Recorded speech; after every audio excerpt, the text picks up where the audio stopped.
Hello, welcome to Ball Street. It's the social club. We're here after a 1 week break because of international football, which was probably scintillating. But here we're talking about the proper football. The Premier League came back at the weekend and we're going to discuss. We've got Ira from United People's TV, we've got Baz from ToffeeTV, and we've got James from Aston Villa as well. These two, I've got some interesting conversations coming up in a moment. We may as well start with that.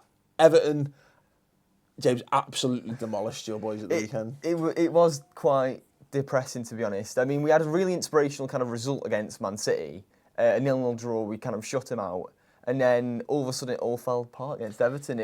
I looked at the fantasy football in advance and went, Aston Villa, they're going to be hard to beat here. This is get Remy Gard. He's going to get them in. He's going to get them tight, compact.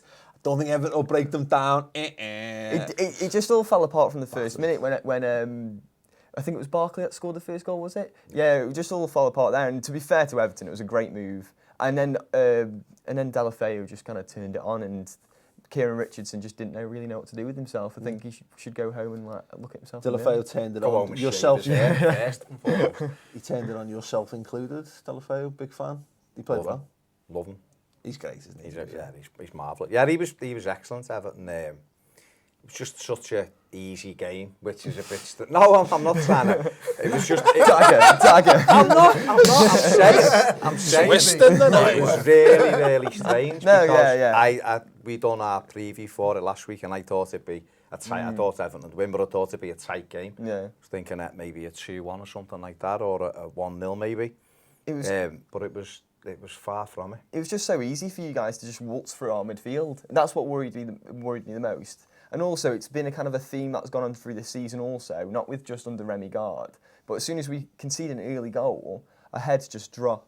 And that's like relegation mentality, It's too much Sherwood. And you are? It's too much Sherwood. What do you mean? That was the mentality he's instilled in them with that.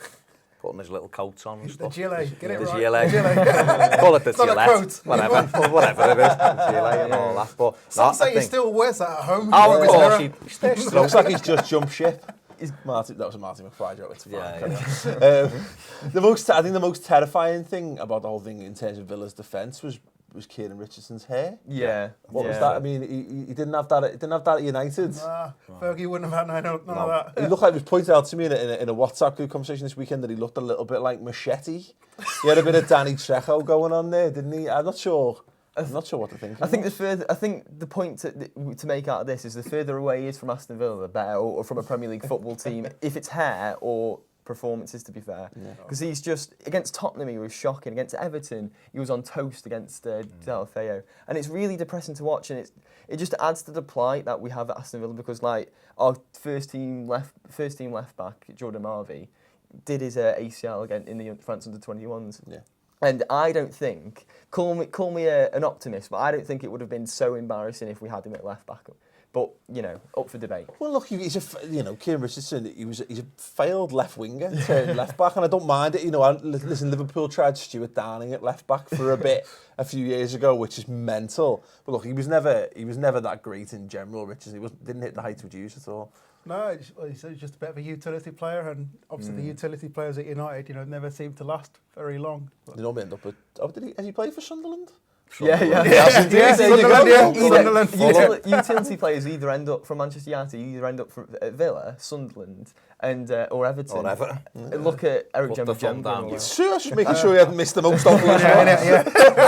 Dodge the bullet there, He won't get near us. Behave yourself, man.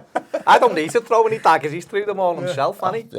No, I mean, all I would say is if you're a Villa fan, you'd be very worried, because I was talking to the fella next to me, and there was the 82nd minute or something before they've actually put a tackle in. No yellow cards away from home. You're 4-0 down. You're bottom of the league.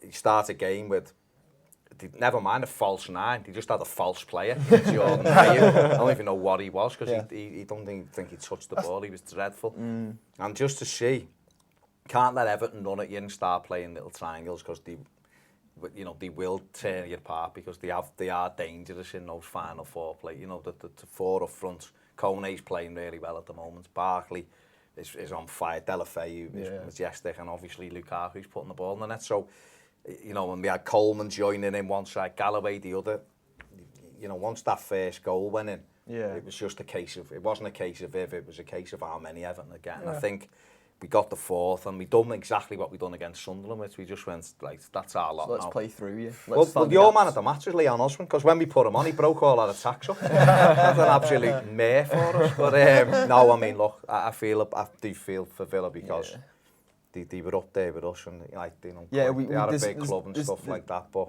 there's some like cult hero games created about Everton and Aston Villa, and like they said a match today, there's not been a more played fixture in the Premier League.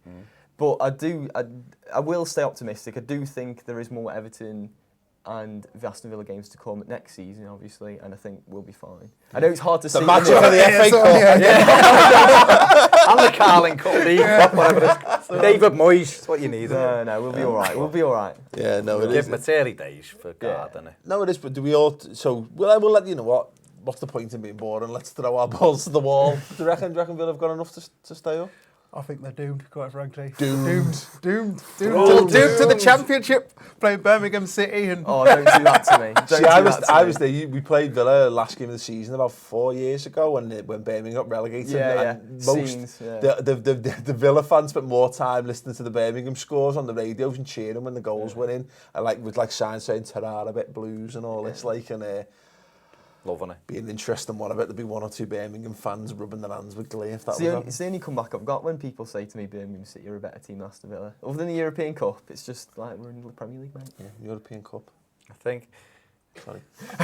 We won't go there, will we, with the European Cup? Anyway, Trumble what do you reckon? Are they staying up? I'll be honest with it. Well, no team stayed up on 5 points in November before, so they'll have to be record breakers to do it. Judging on Saturday, before Saturday, I'd have said they've still got a really good chance, because obviously Norwich aren't great. Sorry, Jack. Norwich aren't great. You know, Bournemouth are a team that let a lot of goals in. Sunderland and Newcastle, I mean, the Wally with the Brolly's having a mare. And I'll be honest, I'm not really enjoying it. Seeing Newcastle struggle. No, there's our Newcastle reference of the week. I'm back. Social club bingo. No, but I think after Saturday, I would be worried, because I just don't think there's any goals in the team, and that's a big worry. That's my biggest worry, to be fair. I believe that I'm of the belief that we'll have the money to sign a big striker in January, or of someone who's proven to score some goals in January. And if we don't, then it's kind of like we've written it on the wall already for ourselves. We were saying that before we went live, but Charlie Austin, both of you would probably be in for them. Taking. I think a few. I think Newcastle will want them as well. I think there'll be half a dozen clubs who will look at them. Chelsea need a centre forward, don't they? The only issue that would be with Charlie Austin is we've done a similar situation before when we've brought in a French manager, we've brought in a proven Premier League goal scorer, we've paid over the nose for it, and then we've made a huge loss on it. Darren Bent, for example. Oh, Darren Bent. So, like, if we do the exact same again with a French manager, English proven goal scorer, it just could be history repeating itself again. So we've got to be careful. Stakes are a lot higher this time, though, aren't they? Yeah, exactly. Yeah. Money-wise and everything, isn't it? It's what I mean. It's a really tough one, because you're obviously conceding goals. You need to get the kind of back to basics, really. And well, that's what I thought you should do, though. I thought the result the other week, I thought that's what you're going to come in and do, and to some extent kind of what our manager did, come in and just try and steady the ship a bit, just don't get beat. Well, just tried that, but once you cut through them... That's right, the game plan goes up. Got to get to half-time. Where did Villa turn the corner, though, now? They've got Watford, Southampton and Arsenal coming up. You know, can you see Villa getting many points from those games? Watford at home. Watford at home. And then the game after that's Newcastle, who by then there might be a point in it for you there, maybe. Watford at home's winnable. Arsenal have got so many injury problems that, I don't know, like, it's football, anything can happen, so I'm being optimistic This again. is what we're coming down to. I love this. This is what it's boiled down to. Football's a bit mad, isn't it? So there's just the possibility that we can win. I'm clutching on literal straws. I love it, though. No, but that's the magic. Arsenal might have about 20 injuries by then at that point, so you might be with a shot. Look, Aston Villa for me should just go agricultural. Stick Rudy Gestede up top if he's available, and play to his strengths, and just just scumbag as many games as you possibly can. So there's a lot else. Actually, It's not going to be pretty. But Just exactly. no. Don't play Where's such Scott horrible Sinclair? football. He's still at Villa. He played. He No, started. but is he fit or Yeah, is he started against Man City, so he's about there. But So was he just out shopping with Helen Flanagan? Probably. I mean, Bullring's a great place, so it wouldn't surprise me. I honestly believed. I thought Villa had said come no man to who's ever Goodison. been to the Bullring. I thought Villa. I'll quickly speed this one. I thought Villa had come to Goodison and have him up front and have Sinclair maybe wide and knock it long and try and just frustrate Everton. Like, they've got it. Make a Got stead it, the yeah. Fellaini of the That's side, like, you know what I mean? He's got a hair. Definitely, Like, he yeah. hasn't got quite as good a hair as Fellaini. Not quite, but it's It's on its way. getting there. It's on Slowly. it, yeah. If you were Slowly. going to buy a wig to represent it, you'd be shopping in the same wig manufacturer, model number or whatever. Anyway, SKU number. Yeah, exactly. Yeah. On Amazon you can get them. Go and get Jordan Rhodes, put him alongside Gesteady and just bing it long. Right, we're gonna have to wrap that up there, gents. No worries, I know, no worries. As much as you're getting into Ted and the knife, wasn't- it's moving quite freely by now, but you've done that much. We've had to I'm take not them. going to make my way to the train station after this. I'm just going to fall on the floor. It's early days for Remy yeah. Gard. Early days. I'm not worrying. I'm not worrying. Early doors. Anyway, yeah, Leslie, thoughts? Do you think Aston Villa have got what it takes to stay up, or are they doomed? Doomed! Comments below, give the video a thumbs up. Still to come on the show, we're going to discuss Liverpool smashing Man City, Man United's title-winning form, Jamie Vardy, potential record breaker, and some other things as well, so stay tuned. Cheers.